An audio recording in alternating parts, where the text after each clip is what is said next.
warahmatullahi wabarakatuh. Saya Rizky Amelia Nasution. Saya akan melakukan praktek 12 saraf kranial. Selanjutnya, mengidentifikasi pasien. Apakah benar ini dengan Ibu Tara? Apakah Ibu bersedia saya melakukan pemeriksaan 12 saraf kranial? Sebelum kita melakukan pemeriksaan kepada pasien, kita terlebih dahulu membersihkan tangan dengan menggunakan antiseptik, lalu menggunakan kedua handphone. Pemeriksaan pertama adalah saraf kranial olfaktori, yaitu menghirau.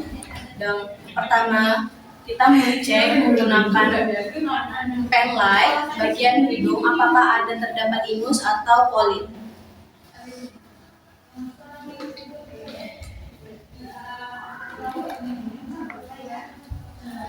Lalu hasilnya tidak terdapat sumbatan atau pembesaran pada polip.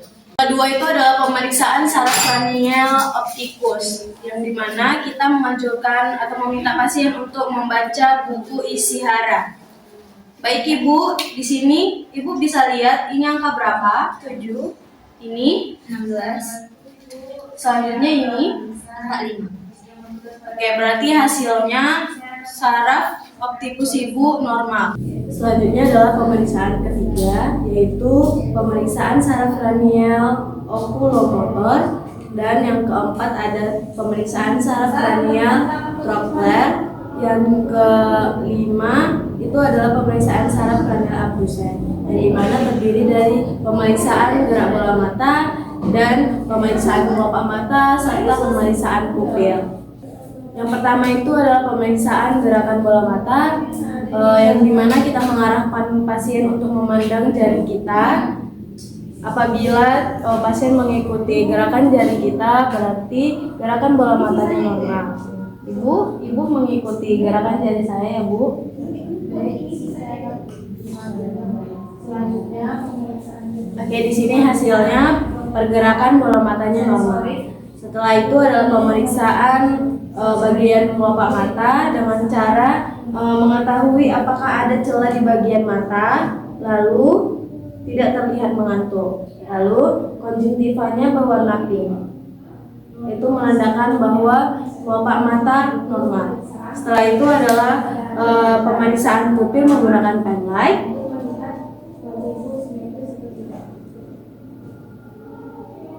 Siap Bu.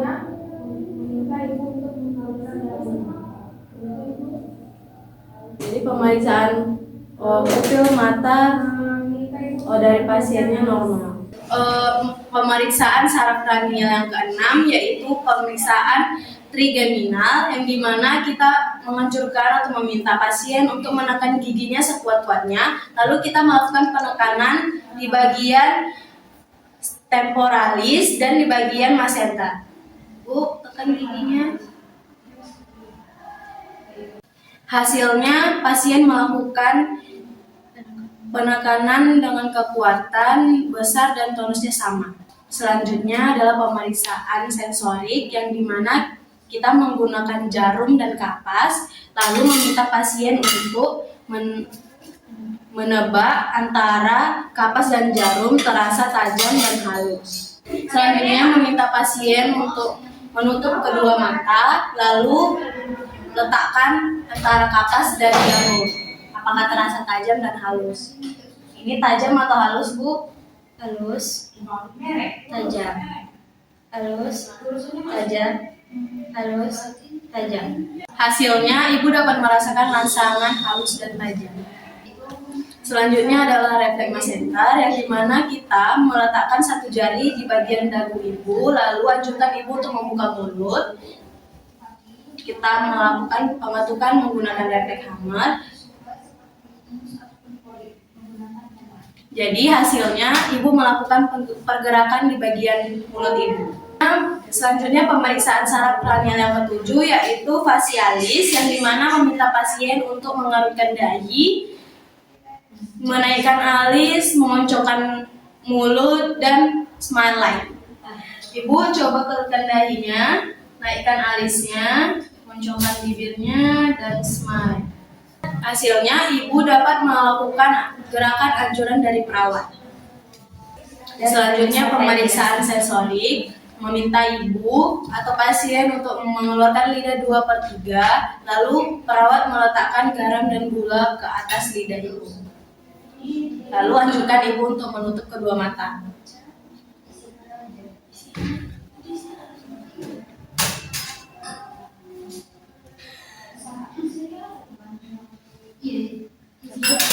Hasilnya, pasien dapat merasakan asin dan manis, gula dan garam. Selanjutnya, pemeriksaan saraf kranial ke-8 yaitu vestibulococlear. Yang pertama itu pemeriksaan Weber dengan menggunakan graputala yang diketuk menggunakan refleks samar, lalu diletakkan di dahi pasien. Apakah ibu mendengarkan sesuatu? Apabila pasien mendengarkan suara yang keras dan kuat setelah dilakukan pelepetan graputala pada dahi, itu artinya ada masalah di bagian telinga. Selanjutnya pemeriksaan Ridney dengan mengetuk graputala menggunakan refleks samar lalu diletakkan di bagian mastoid. Lalu tanyakan pasien apakah mendengar suara. Apakah ibu mendengarkan suara?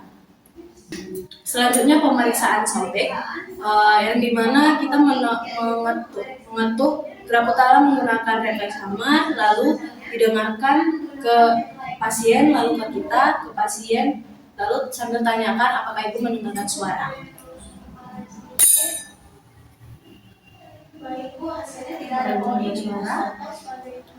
Hasilnya normal ya. Selanjutnya pemeriksaan saraf kranial yang ke-9 yaitu glosopharyngeal, yang dimana kita meminta pasien untuk membuka mulut, lalu kita meletakkan stop petal, terus kita meletakkan garam dan gula di atasnya. Apakah ibu melakukan refleks? Si ibu buka mulutnya.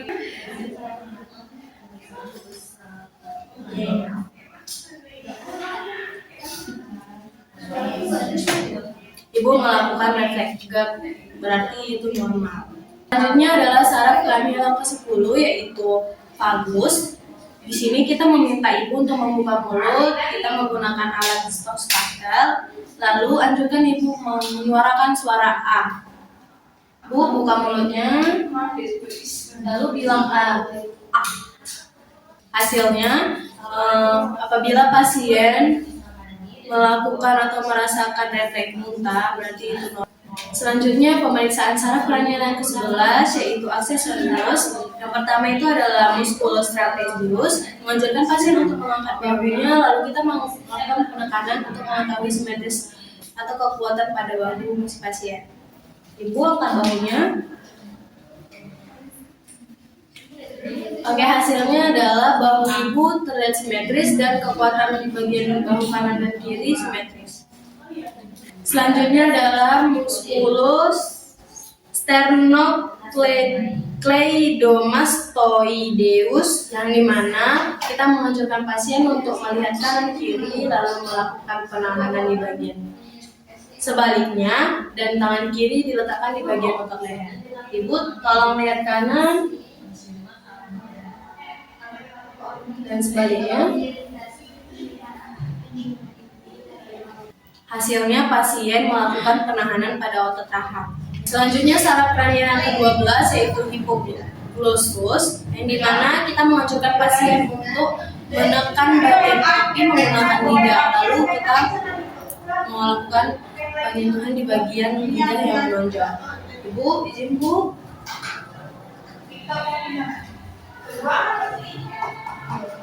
Hasilnya pasien mampu melakukan penekanan pada otot lidah. Selanjutnya, anjurkan ibu untuk mengucapkan huruf R dan L dan kata-kata yang ada mengandung R dan L.